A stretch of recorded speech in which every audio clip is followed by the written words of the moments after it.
You're listening to Ideal Practice, episode number 79.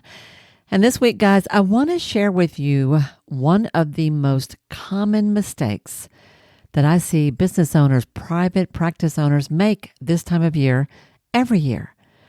And I'm going to try really hard not to make that mistake this year myself, and I don't want you to make it either. So, stay tuned.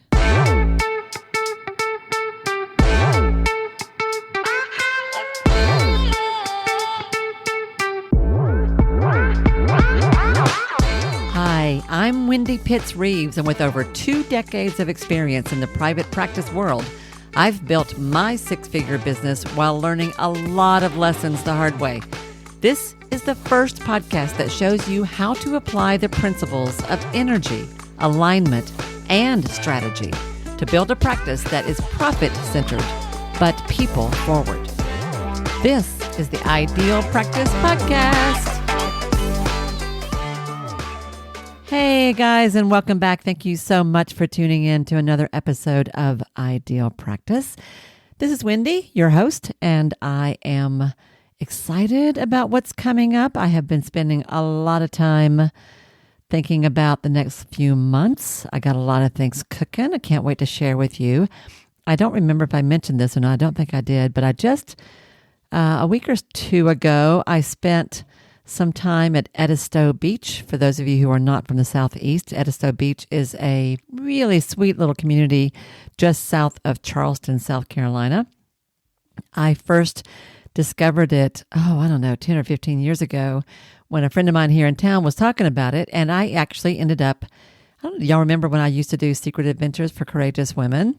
Well, I took a whole group of women there for a week-long retreat and adventure back in the day and found a perfect house for that. And that house has become a bit of a centering place for me. I actually am not the kind of person that likes to go back to the same place over and over. That's a big world. There's way too many things out there I haven't seen yet. But I love Edisto in a way that I have never felt about any kind of beach community. I'm not too much into the high-rises, guys, and hotels and all the things that you see at a typical beach, but Edisto is a different kind of place. And that particular house, which is just so sweet, looks out on a bay. It faces south or southwest, actually, into a bay where the Atlantic is off to my left and incredible marshes are off to my right. And I can see dolphins literally right out in front of me. I have now been back to that same place several times. I think this was like my 7th or 8th trip to that particular house over the years. And it feels a little bit like coming home. And I'm always with a group of friends, different people each time. And it was really lovely. And I don't know about you, but I really needed some downtime. If you heard episode 77, I talked a little bit about what's been going on in my own life. And it's been pretty intense. And it was really nice to have a week to do as little as I possibly could. And I did. But what that also means is I had time to think. And not surprisingly, when you give yourself space and time to think in your day, in your life, new ideas come, or old ideas with a new look, or, new clarity comes. And this was certainly no exception. So I don't know about you guys, but I thought it might be a really good time to talk about some of that stuff. And to encourage you to join me, actually, in a little bit of reflection. So I want to tell you, I mentioned this here, I think, from time to time. It's certainly a story I share with my clients quite a bit. There was a time several years ago when I realized about halfway through the year that if things kept going the way they seemed to be going, I was on track to have what would have been my first 6-figure year. And for a social worker who never expected to do much in that way in my life and who never went into this with any of that as a goal, that was a really big deal that I still remember where I was sitting when I was looking at my numbers, and all of a sudden it dawned on me that that's how things were going. Well, mindset being what it is and our psyches being what they are, I had not yet grown into a level of being comfortable with that level of success. Now, if you'd asked me, I would have told you, of course I was. I was fine with that. Absolutely. Why would I not be? But the truth is, energetically and unconsciously, I clearly wasn't, because pretty much the minute I began to realize that, things really slowed down in my business. It turned out to be a really kind of a crappy kind of fall, like nothing much happened. There was nothing I could point my finger to explain what was happening. But as I was sharing with folks in my Evolve Mastermind just the other day, my business, like the numbers just sort of fell off a cliff after I had been doing really great for half a year. Well, I got some coaching, and I was really challenged by the coach that I had at the time to get my head back in gear and get myself back into the game and to re-engage with my business. I'll tell you in a minute about how that turned out. But the reason I wanted to share this with you is because one of the mistakes, as I said in the intro, one of the mistakes that I see people making all the time at this time of year, and I was making that year, is that as the fall continues, we tend to think nothing much happens. You get to Halloween, you make it through all that candy, you get the makeup off or the kids put to bed with their sugar high, and we are like full on into the holidays, are we not? It's kind of crazy how quickly that happens and how we just zoom right on in through all the major holidays and assume the year is basically over. But as a business owner, we not only tend to think that way for ourselves, but we tend to think that way for our clients and customers as well. And one of the mistakes that I see people make is they let their momentum just completely go. We stop doing things. We stop taking action on the goals that we set. We stop some of the habits and practices that have carried you through the year. Things have a way of sort of falling apart if you're not careful once you get to November and December for sure. And I have learned over time that that's actually not a really good thing to do because although the conventional wisdom is everybody's head is in the holidays and there's not really anything else to do. And what does it matter anyway? Just have a good time, kick back. Don't worry about it. Next year is just around the corner. Well, next year is right around the corner. That's true. And we will certainly be talking about that. But I don't want you to let go of 2023 yet, y'all. We still have a couple of months. And I don't want you to miss out on opportunities to lead your community, to expand your impact, and to grow your income all the way to the end of the year. So I wanted to share with you a couple of thoughts about what I think is a really good thing to do right now, right here at the beginning of November, as you begin to look at the last couple of months of the year. I don't know about you. I have actually spent the last few days really digging into this for myself. If you could see my desk right now, you would see that I have actually 3 different calendars out. I have my purpose statement out in front. It's a statement that I teach people to write in my Evolve Mastermind. I have my own in front of me. I'm reconnecting with that to make sure that's still accurate. And I am looking at some of the intentions and goals that I set for myself this year. Here's what I want to invite you to do. First of all, don't blow off this time of year. Second of all, take some time to really get clear about how to make the best use of this time. And what I would suggest that you do is to go back and, depending upon what your system is or how you like to do things, you might want to go back and look at your journal. If you keep a journal, what were you writing about back in December of 22, January of 23, January, February, March? What were you writing about back then? Who were you working with in terms of your clients and customers? Who were you working with in terms of a coach or any programs that you were in? What was on your calendar back then? And where did you write down your goals for 2023? If you did you write down like a central intention for the year? Anything that you wanted to do for yourself personally, in relationships, in your home, in your practice, with your clients? What were some of those? And I want you to do something very specific. I've got a couple of things I want to walk you through here. The first one is Well, just go find that, first of all. And you know what? I'll tell you what. I have actually, I just thought about this today. I actually have in front of me a sheet of paper that I typed up back at the beginning of the year where I wrote out my primary intention of the year. And I wrote it out for my work, I wrote it out for my home, and I wrote it out for myself with a combination of the more abstract goals, like who I wanted to be and how I wanted to show up for myself through the year, but also some very tangible goals I set for the year, including the numbers I wanted to reach in each one. I have had that piece of paper laying in front of me on my desk all year long. And as I was preparing to record this for you, I pulled it out and I started looking at it. And if you haven't done this, I'm just going to recommend, this is a great idea. Like, have your stuff where you can find it, in the front of your planner, in the front of, like, maybe as some kind of a primary entry in whatever online systems you use.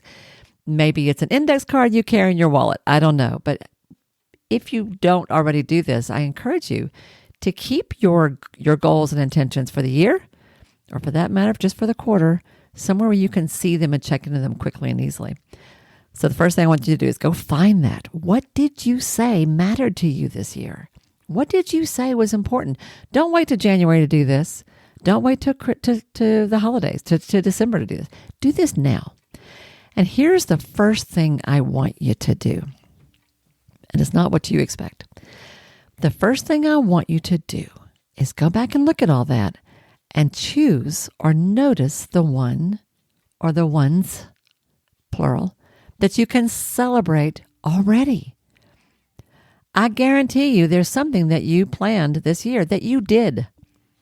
Maybe it was something that you did back in the spring. Maybe it's something you just did. Maybe it's something you've been working on all year long.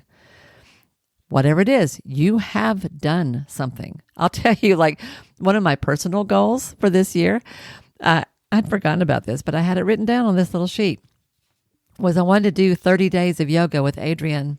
Y'all know Yoga with Adrienne, right? On YouTube, those of you who follow her. I have done that with her every January for several years, but I never do it all on time as she's doing it. And I had set a goal to actually do that every day with her while it was live. And I did actually do that back in January, which turned out to be a solidifying of a habit I had already developed. I now do yoga pretty much every day, actually. But I totally credit Adrienne with that, Adrienne, who's online. But that was one of my goals, one of my personal goals early back in the year. A work-related goal that I set for this year, there were two. Y'all know that I have two sides to my business. I have work that I have I still have an active counseling practice. It is small on purpose because my life is fairly full, but I wanted to get more targeted and more focused about the work that I did and who I wanted to serve. And I did actually do that. I made some changes in the way I talk about my practice in various places. And by golly, that has been such a delight, because as small as my practice is, it is full of people that I absolutely adore. And I still pinch myself, actually, even though I teach this stuff and even though I know this stuff inside and out. I still sometimes, even in the last few weeks, have had days where I'm like, golly, what a great day, where I'm just seeing such awesome people. And my practice is certainly going well. And I love that. And that was one of my goals, was to sort of shift or retarget who I wanted to serve. And I successfully have done that quite well. The other thing I wanted to do this year that I did not realize at the very beginning of the year, but pretty quickly after the start of the year became a primary intention. And that was I wanted to launch a group coaching program, a mastermind for therapists and other healers in private practice. And indeed, I stumbled around that for a little bit at the beginning of the year, but by golly, we did indeed get that going. Launched that, it was a 6-month mastermind that turned into an 8-month by the time I was done. We just wrapped that up just last week. And it was a delightful experience. I had so much fun. That was something I totally am celebrating. What is something that you told yourself you were going to do this year that you can celebrate? Personal, professional, whatever. Figure that out. Give yourself the gift of recognizing owning and celebrating what you have already done. Already. Now, the second thing I want you to do, I'm going to guess, might also not be something that you're expecting. And that is when you go back and look at these lists, these intentions, these goals, there's also going to be one or two or more in there where you're going to be like, oh yeah, I never did that. Yep, hadn't gotten to that one yet. Oh, I forgot I said I was going to do that. Well, one or two of those guys probably don't even make sense anymore for you at this point. Or maybe they do, but you're just not going to do it. You're not going to do it maybe ever. Maybe it's something you're going to do, but you're going to hand off to a team member. Maybe it's something that no longer actually fits where you want to go. What is that? What is the one primary goal you had for this year? A primary intention you had for this year that you can just let go of? Yeah, it's not happening. Not happening this year. Don't know about after this. I'll tell you, for me, when I got to looking at my notes here, it was that I'd forgotten that I had set a goal back in February that I was going to try to reach out to 100 former clients and customers and key contacts of mine. And that was part of, as I was working on setting up that mastermind, I thought I'm going to reach out to 100 people and tell them what an awesome opportunity I've got coming. Did I do that? Nope, I didn't. I did not. I did reach out to a lot. I reached out to very specific people that I really thought that particular program would be a good fit for. But I did not reach out to what I call my Hot 100 list. You should have a Hot 100 list of your key contacts and clients that you want to stay in touch with. I didn't do that, and I'm probably not going to do that in 2023. So how about you? What's something that you can just let go, let yourself off the hook, go, yeah, not happening, and I'm fine with that. No guilt, no judgment, just toss it. That feels good. And then that brings me to the third thing. And this one you may very well be expecting. That is, I don't want you to lose these last couple of months. So I want you to choose, as you review your goals and key intentions for the year, choose the one you are totally leaning into as you wind this year down. There is one. There's something that you said you wanted out of this year. It may be something that you haven't even started on. It may be something that you, by golly, have been working on all year long, but still needs some work. It may be something that you've done, tried, launched, but now you're ready for a redo, ready to revise, revamp, and revisit it. That's fine. I don't know what it is. It may be something that you are well on your way to, but you just haven't quite gotten over the top yet, whatever the top is for you. Like I was that year that I thought I was going to reach 6 figures for the first time. What is one important goal, achievement, intention, accomplishment that you really wanted to nail this year that you can totally lean into for these last 2 months? What is that? Let's claim that. Let's own that. Let's revisit that. All right? I'll tell you, for me, what that's looking like is not only do I not want to lose these last 2 months, but instead I want to find even better, richer, deeper, more actionable ways of serving you. And golly, I got some ideas. Not just ideas. Actually, I have very solid intentions, and I will share at least one of those with you next week. I've got several things in mind. I'll tell you in my next episode about an opportunity that's going to be coming up. I am here for you all the way, and I encourage you to be here for your clients and customers all the way. And don't underestimate what you can do even in November and December, even while you're still there for your family and there for yourself, and even while you're singing Christmas carols or practicing whatever traditions are yours as this time goes. I'll tell you what, when I think back over the last several years of my work as a private practice coach, the more I started thinking about this, the more I remembered, oh yeah, that happened, and then that happened, and then that happened. I can actually think of several times when some of my biggest wins happened in the last couple of months of the year. I had a $20,000 December a few years ago.